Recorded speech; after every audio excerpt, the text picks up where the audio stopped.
This story begins in the year 1993, where we are introduced to a man named Jerry, who works as a guide at a research base in Antarctica under a contract with the National Science Foundation. The environment is brutally cold, and Jerry is accompanied by 8 sled dogs with whom he shares a deep bond.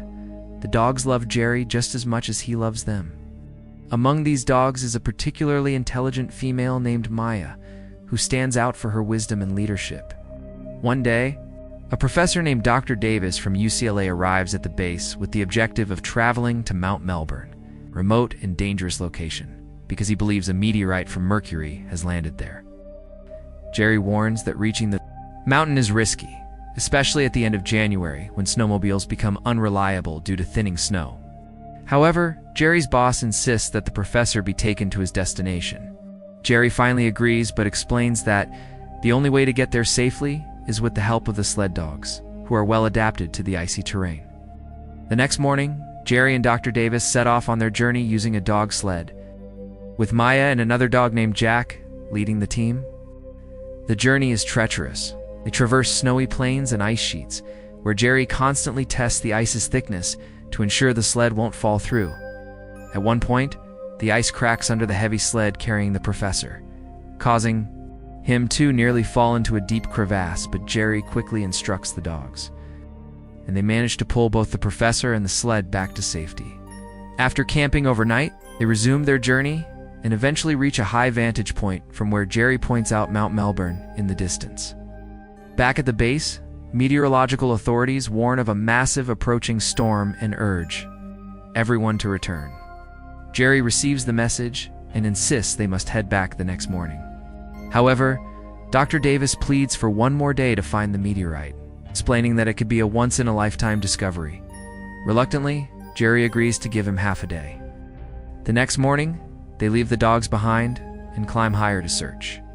After hours of searching, when they're about to give up, Dr. Davis finally finds the rare meteorite, elated by the discovery. On their way back, Jerry notices that Jack, the elder dog, has injured his paw. He promises to take care of him. Meanwhile, as Dr. Davis tries to contact the base, he slips off a cliff after stepping on unstable ice and falls into freezing water. With his leg broken and the situation dire, Jerry sends Maya with a rope, and under his command, all the dogs work together to pull the professor out. Wet, freezing, and with a storm fast approaching, Jerry and Dr. Davis rush back to base with Maya and the team leading the way. At the base, communication had been lost, and everyone was worried. The storm made rescue flights impossible. Just as hope dwindled, the staff sees the dogs arriving through the snow, carrying Jerry and the professor safely.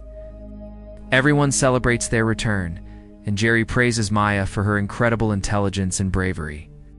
Soon after, the base receives orders to evacuate before the storm worsens, but due to limited space, the dogs cannot be brought along. Though Jerry is heartbroken, he is assured the dogs will be rescued later. He wishes to stay back with them, but he's told that the frostbite in his hands could become life-threatening, and he must leave for medical treatment. Though devastated, he leaves with a heavy heart, trusting that his beloved dogs will be retrieved. Soon now, Jerry had no choice left. With a heavy heart, he chained all 8 dogs in a straight line, tying them securely to prevent them from wandering off. Before boarding the helicopter, he gently tells Maya, the wisest and most dependable of them all, to take care of everyone. As the helicopter lifts off, a brutal storm intensifies, and Jerry, already exhausted and injured from the journey, passes out. When he wakes up, a full day has passed. In panic, he asks his colleagues about the dogs, only to be told that they're still stranded at the base and no one has been allowed to return due to the dangerous weather. Despite his injuries, Jerry puts on his clothes and rushes to the pilot, asking how long it would take to fly back. But the pilot tells him that no one is permitted to return to the Antarctic base until winter ends. The dogs are still chained, and Jerry knows that if they are not rescued soon, they will die. Desperate, he goes to the commander and insists that lives are still up there. The commander, however, explains that he's responsible for over 200 people and doesn't have the resources to send a rescue team back into the heart of the storm, especially with rations running low and another massive blizzard approaching. With no official support, Jerry and the team return to New Zealand. There, Jerry tries everything, begging, contacting people, trying to hire a plane, but nobody helps. He's told that all expeditions to the base have been canceled due to the most extreme storm in 25 years. What torments Jerry even more is that he had tied up the dogs tightly, thinking he would return within hours to get them. Days pass, then weeks. The dogs, still chained in the icy wasteland, haven't eaten in 2 weeks. Weak and freezing, they silently wait for Jerry's return. One day, as fierce winds whip through the base, the flagpole rattles violently. This sound stirs something in the dogs. They begin barking, pulling at their chains. The cold has weakened the metal, and one by one the chains snap, freeing them. The next morning, while sitting together in the snow, the dogs spot a birda, rare source of food. Driven by hunger, after 15 days of starvation, they chase it. Jack, the oldest dog, too weak and still tied, doesn't join. Maya tries to encourage him, but Jack refuses to move, and she is forced to leave him behind as she leads the others. Catching the birds isn't easy. They keep flying away. So Maya devises a plan. She sends the pack to one side while she moves to the opposite side and flushes the birds toward the pack. The strategy works, and for the first time in weeks, they catch and share some food. Meanwhile, Jerry is breaking down. Every attempt for help has failed. In despair, he visits Dr. Davis and confesses that he can't sleep at night, haunted by the thought of his dogs still out there. He pleads with Davis to help, leveraging his connections with the meteorological department. But Davis says any rescue attempt is a financial loss, and after so many weeks, the dogs are surely dead. Jerry refuses to accept that, insisting he has to see for himself, but Davis refuses. Heartbroken, Jerry walks away in despair. While Jerry mourns helplessly, the dogs continue to survive. 50 days have passed since they were abandoned. They've been traveling, hunting birds, doing everything they can to stay alive. One tragic night, one of the dogs falls from a cliff and doesn't get up. The others sleep beside him. Mourning, he is dead, and the rest quietly move on. One dog, Max, lingers near the body, and when he finally tries to catch up with the others, they are gone, alone. Max starts heading back toward the American base where Jerry had left them. The other 5 dogs eventually find their way to a Russian base high in the mountains, which is stocked with food and shelter. They eat, rest, and recover. Meanwhile, Max, weak and hungry, reaches the American base only to find it locked.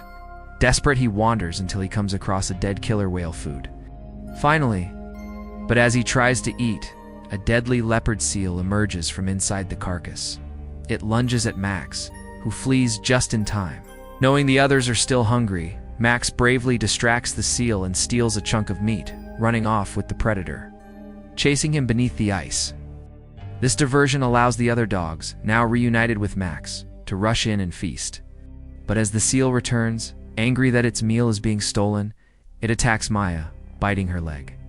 The dogs immediately leap to her defense, biting and attacking the seal from all sides until it flees back into the water.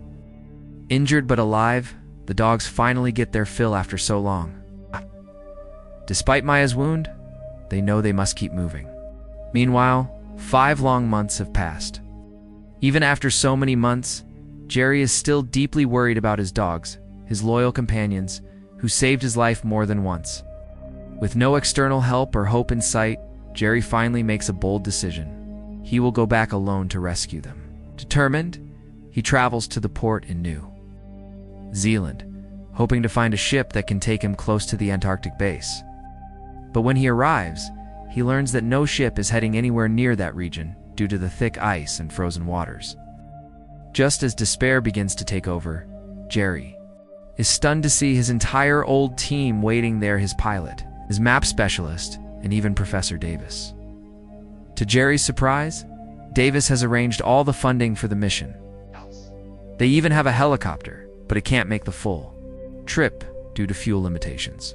They decide to travel as far as possible by ship, then cover the remaining distance by air. However, 100 miles before the helicopter takeoff point, Their ship gets stuck in the ice and can go no farther. They are left with only two choices: wait for the ice to melt or use the helicopter now, knowing it won't have the fuel to return.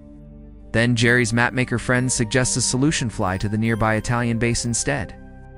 It's within reach of the helicopter's fuel range, and the Italian base is well stocked with snow cars. From there, they can drive to the American base.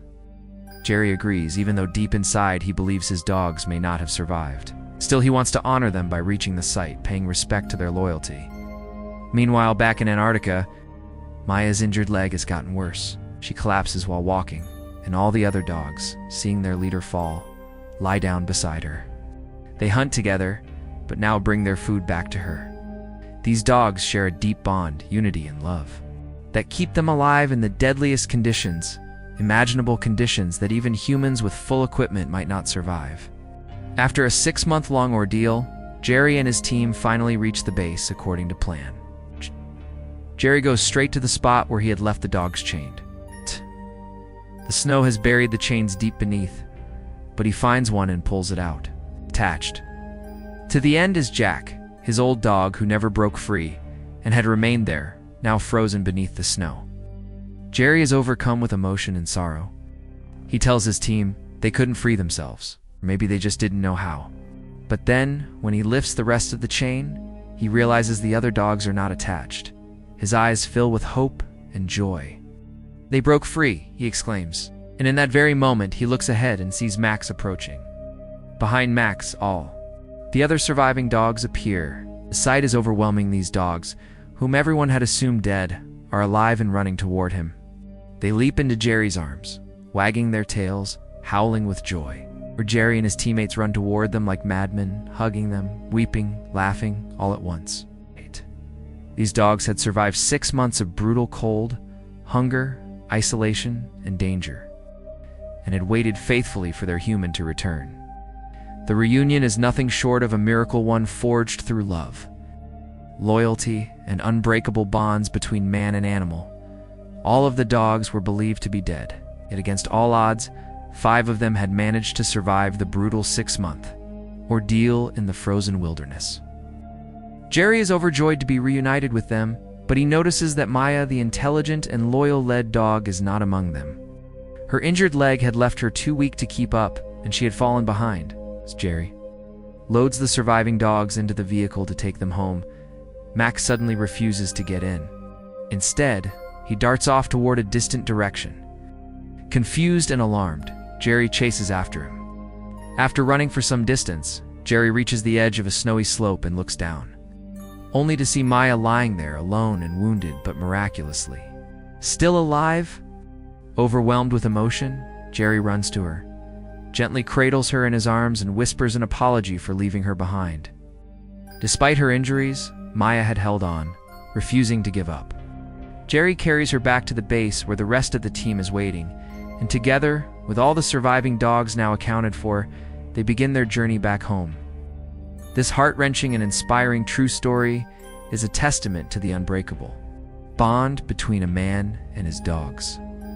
Even after 6 long months, when logic and hope said they couldn't have survived, Jerry risked everything, not just to save them, but to honor them. He believed their loyalty and love deserved more than silence or abandonment. Before leaving the icy land, Jerry takes a moment to honor Jack, the elderly dog, who hadn't made it, by building him a resting place marked with love and remembrance. This story reminds us of a deeper truth, the kind of love, loyalty, and devotion we often seek in other humans sometimes comes not from people, but from animals, especially dogs. Dogs love selflessly, without conditions. And that's why in this vast, complicated world, the purest love often comes from them. With that, the movie comes to a close. If you'd like to hear the story of another powerful film next, let me know in the comments below, because I always read and appreciate each one of your kind words.